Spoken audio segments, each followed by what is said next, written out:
ओरमा group, जो सोचता है वो करता है। आपके अपने सपनों का आशियाना।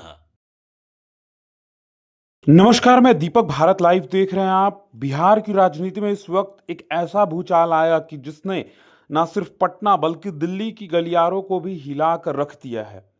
मुख्यमंत्री नीतीश कुमार का राज्यसभा जाने का फैसला और इसी बीच राज्यपाल का बदल जाना यह महज इत्तेफाक नहीं बल्कि एक बड़ी सियासी पटकथा का हिस्सा है।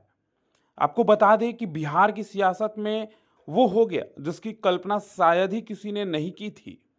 करीब 2 दशकों तक बिहार की सत्ता के केंद्र रहे सुशासन बाबू यानी नीतीश कुमार ने अब पटना की गद्दी छोड़ने और दिल्ली कूच करने का मन बना लिया है। 5 मार्च 2026 को नीतीश कुमार ने राज्यसभा के लिए अपना नामांकन दाखिल कर दिया है। लेकिन कहानी सिर्फ इतनी ही नहीं। ठीक इसी वक्त राष्ट्रपति ने बिहार के राज्यपाल को भी बदल दिया है। अब बिहार के नए राज्यपाल होंगे रिटायर्ड लेफ्टिनेंट जनरल सैयद अता हसनैन। क्या यह सिर्फ एक प्रशासनिक फेरबदल है या फिर बिहार में किसी बहुत बड़े खेल की तैयारी हो चुकी है? आज की इस स्पेशल रिपोर्ट में हम खोलेंगे राजनीति की वो परतें जो अब तक पर्दे के पीछे थी। नीतीश कुमार, जो 10 बार बिहार के मुख्यमंत्री पद की शपथ ले चुके हैं, उन्होंने अचानक राज्यसभा जाने का फैसला क्यों किया? सूत्रों की माने तो नीतीश कुमार पिछले कुछ समय से स्वास्थ्य संबंधी समस्याओं से जूझ रहे थे। लेकिन राजनीतिक पंडित कुछ और ही कह रहे हैं। कहा जा रहा है कि बीजेपी अब बिहार में अपना खुद का मुख्यमंत्री देना चाहती है। आपने भी ये देखा होगा कि जो सांसद होते हैं, जो राज्यसभा के मेंबर होते हैं, उनका इच्छा होता है मुख्यमंत्री का। लेकिन बिहार में यह पहली बार ऐसा हुआ है कि किसी मुख्यमंत्री की इच्छा है कि वो राज्यसभा जाए। कहा जा रहा है कि बीजेपी अब बिहार में अपना खुद का मुख्यमंत्री बनाना चाहती है। 2025 के चुनाव नतीजों के बाद बीजेपी सबसे बड़ी पार्टी उभर कर आई थी। फिर भी उसने नीतीश कुमार को सम्मान दिया और मुख्यमंत्री बनाया। लेकिन अब मिशन 2029 के लिए बीजेपी बिहार की कमान अपने हाथों में लेना चाहती है। नीतीश कुमार ने खुद को सोशल मीडिया पर लिखा कि उनकी दिली इच्छा थी कि वो सांसद के दोनों सदनों में सदस्य बने।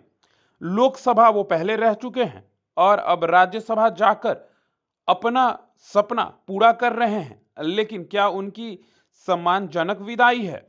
अब बात करते हैं उस बड़े खेल की जिसकी चर्चा गलियों में है। लेफ्टिनेंट जनरल रिटायर्ड सैयद अता हसनैन का बिहार का राज्यपाल नियुक्त होना यह एक बड़ा संदेश है। हसनैन साहब सेना के एक कद्देवार अधिकारी रहे हैं जिन्होंने कश्मीर जैसे संवेदनशील इलाकों में कमान संभाली है। बिहार जैसे राजनीतिक रूप से अस्थिर एवं संवेदनशील राज्य में एक पूर्व सैन्य अधिकारी को राज्यपाल बनाकर केंद्र ने साफ कर दिया है कि अब बिहार की कानून व्यवस्था और प्रशासन पर दिल्ली की सीधा नजर होगी। जब किसी राज्य में सत्ता परिवर्तन होता है तो वहां की कानून व्यवस्था को संभालना सबसे बड़ी चुनौती होती है। क्या हसनैन की नियुक्ति किसी संभावित राष्ट्रपति शासन या फिर बीजेपी के कड़े प्रशासन की आहट है? नीतीश कुमार के हटते ही सबसे बड़ा सवाल है बिहार का अगला मुख्यमंत्री कौन? रेस में सबसे आगे नाम चल रहा है मौजूदा डिप्टी सीएम यानी कि सम्राट चौधरी। जी हां, सम्राट चौधरी का नाम चलने के पीछे कई कारण हैं। आपको बता दें कि सम्राट चौधरी जो हैं वो कुशवाहा समाज से आते हैं और बीजेपी के फायर ब्रांड नेता माने जाते हैं। अब ऐसे में जो है कहीं ना कहीं अगर सम्राट चौधरी को ये पद मिलता है तो दो कुर्मी और कोयरी यानी कि लवकुश की जो जोड़ी है वो साधने में बीजेपी सफल रह जाएगी। तो क्या नीतीश कुमार के राज्यसभा जाते ही बिहार में जेडीयू का अस्तित्व खत्म हो जाएगा?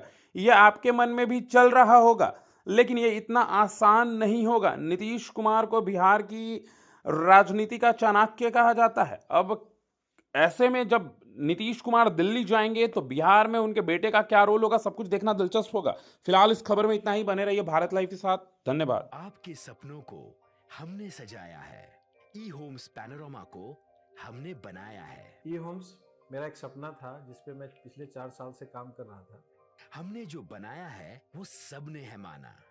ई होम्स पैनोरामा में हो आपका भी आशियाना। और फाइनली हमने 2021 में इस प्रोजेक्ट को लॉन्च किया। बहुत लोग अप्रिशिएट कर रहे हैं कि पूर्णिया जैसे शहर में, बिहार के, एक तो बिहार की बात करें उसमें भी पूर्णिया जैसे छोटे जगह में इस तरह का लाइफस्टाइल देना, ये सुन के हम लोगों को बहुत अच्छा लगता है। ई होम्स में हमने कुछ और भी किया है, जैसे हम जिस जगह में रह रहे हैं हमारे फैमिली सिक्योर हो, उनको सिक्योरिटी का ध्यान में रखा है। आपकी सुविधा और सुरक्षा आपके लिए खास है, ये आपका विश्वास है। इसमें आर्टिफिशियल इंटेलिजेंस का 7 लेयर सिक्योरिटी का हमने इस्तेमाल किया है। लस ग्रीन कैंपस को बनाया है, यदि हमारा बाउंड्री वाल है तो वो वर्टिकल गार्डन है। ये जितनी भी फैसिलिटी होता है एक इंटरनेशनल टाउनशिप में, ई होम्स है, ये हम लोग विश्वास नहीं कर पा रहे हैं। जो भी हमारे मित्र दोस्त या जो भी हमारे बाहर आते हैं, तो हम लोगों को बहुत अच्छा सुनने को मिलता है और बहुत अच्छा क्रेडिट मिल रहा है। वो सारा हमने सिर्फ एक बिल्डिंग नहीं बनाया, हमें एक बहुत अच्छा लाइफस्टाइल दिया ई होम्स में, और मेरा एक सपना था जिसको मैं आज फुलफिल होते हुए देख रहा हूँ। ये आपका आवास है। ई होम्स पैनोरामा में अब आपका निवास है। E homes Panorama, luxurious lifestyle redefined. Panorama group, जो सोचता है वो करता है। अगर ये वीडियो पसंद आई और वह बिहार के राजनीति और बिहारियत से सरोकार रखेनी तो सब्सक्राइब बटन दबा के चैनल के सब्सक्राइब कर ली। ओजे एगो घंटी बा, ओकरा बटन दबा देला से कुल सटीक और मारक खबर रुआ मुफ्त में मिल जाई। अगर रुआ पत्रकारिता के हमनी के नया प्रयोग में सहयोग कर चाहतानी तो ज्वाइन बटन दबा दी। पेटीएम नंबर नोट कर ली 9386816700।